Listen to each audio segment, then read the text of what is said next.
I don't know where the time has gone, but it's been 25 years now since Arsenal last won a European trophy. But the class of 2019 has a great chance to end that drought in this season's Europa League final. Here is my breakdown preview of our upcoming clash with Chelsea.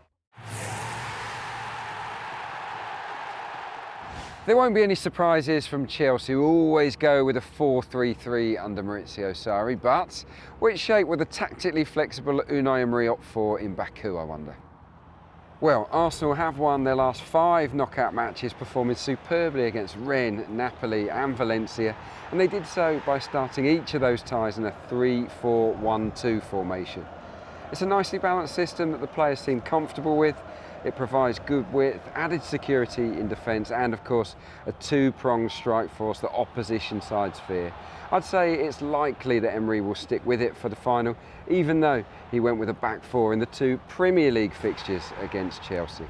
If Mesut Ozil plays in the hole, it's important he tries to cut off the supply to Jorginho in the way that Aaron Ramsey did in the last meeting. Alexandre Lacazette can also drop in and do a screening job too. When Arsenal won the Cup Winners' Cup final against Parma back in 1994, they had to absorb a lot of pressure in Copenhagen. Will it be the same this time around? Quite possibly. No one else in the Europa League this season has averaged as much as the 63% of possession Chelsea have had. They like to dominate the ball and wear opponents down with their passing. In the Premier League, the Blues made more than 100 extra passes per game than Arsenal. While I suspect Emery will look to stop Chelsea playing out from the back where possible and encourage aggressive turnovers inside the middle third, I wouldn't be surprised if the general game plan is based around a counter-attacking strategy. In our 2-0 win at Emirates Stadium, the Gunners defended very deep and launched excellent counters. Over the course of the season, the side has scored some wonderful breakaway goals too, and it's a policy that suits the likes of Ozil and Aubameyang. Only one Premier League outfit conceded more than the 15 set-piece goals leaked by Chelsea in 2018-19. So, whenever Arsenal win a corner or a free kick, it's okay to get excited. In the last clash between these two clubs, the Gunners scored from 2 dead ball situations. The first from a short corner that caught Sarri's men daydreaming, and the other from a wide free kick. They made a complete hash of defending. With their best defender, Antonio Rudiger, missing, I do sense that Arsenal will fancy their chances of hurting Chelsea from these scenarios. On the route to Baku, Emery's men have been strong in this area, with Mustafi and Sokratis chipping in with strikes from well-worked set plays. Interestingly, Sokratis scored his first Arsenal goal in the same stadium that will host this all-English final. 8 of the last 10 winners of this competition have scored the opening goal in the final, so it's absolutely imperative that Arsenal are focused hard on achieving that objective. Since Emery took charge, the Gunners have tended to start both halves very well indeed. In the opening 15 minutes of Premier League matches, Arsenal enjoyed a +6 goal difference, and in the first 15 minutes after half-time, they were absolutely outstanding, scoring 15 goals and conceding just 2. The good news is that these 2 specific periods are weak spots for Chelsea, who had a -4 goal difference in those parts of the game, leaking a lot of goals. So when are Chelsea at their most dangerous? It's undoubtedly in the final 15 minutes, scoring 19 times in that crucial section, conceding just 4. Arsenal do score a lot of late goals too, so don't leave your seat early in this encounter. There's every chance we'll see some kind of late twist. At the business end of this season's Europa League adventure, Pierre-Emerick Aubameyang and Alexandre Lacazette have stepped up to the plate, netting the last 8 goals that Arsenal have scored.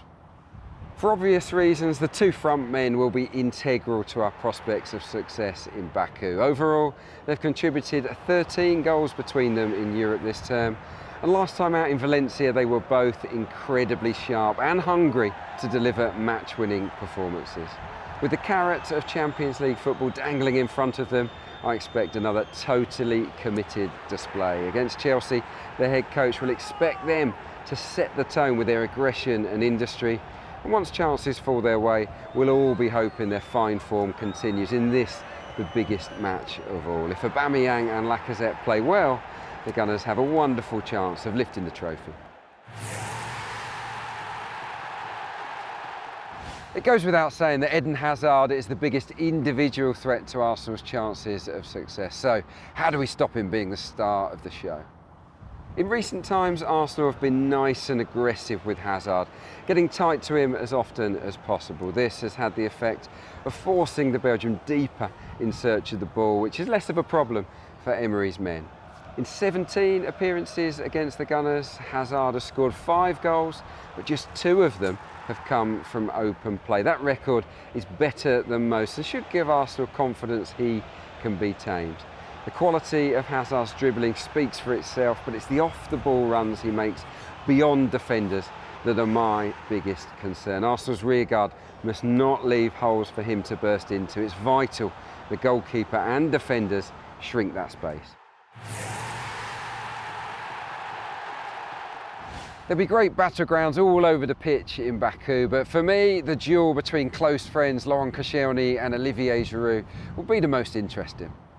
Since Giroud left Arsenal for Chelsea, these two have only played against one another for 22 minutes, so the matchup is a fresh one that we don't know too much about.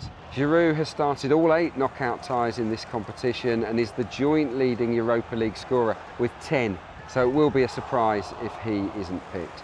We know that Giroud is a brilliant near-post finisher, but he will also play a big role defending set pieces and laying off passes for midfield runners too. I think Koscielny has been excellent since returning from injury, showing great leadership qualities, and up against his old teammate, they will be needed in abundance in the final. Don't take your eyes off of this muscular duel. The bookies have Arsenal down as underdogs, but I don't see it that way. This is a 50-50 final. The Gunners have every chance of winning. The whole team will have to defend with great resilience, and Petr Cech may need a big performance in his last outing too. But providing that happens, Emery's tactical acumen and front 9 ammunition can definitely hurt Chelsea. If the team plays with aggression and focus, I'm confident they'll end that long wait for a European trophy in Baku.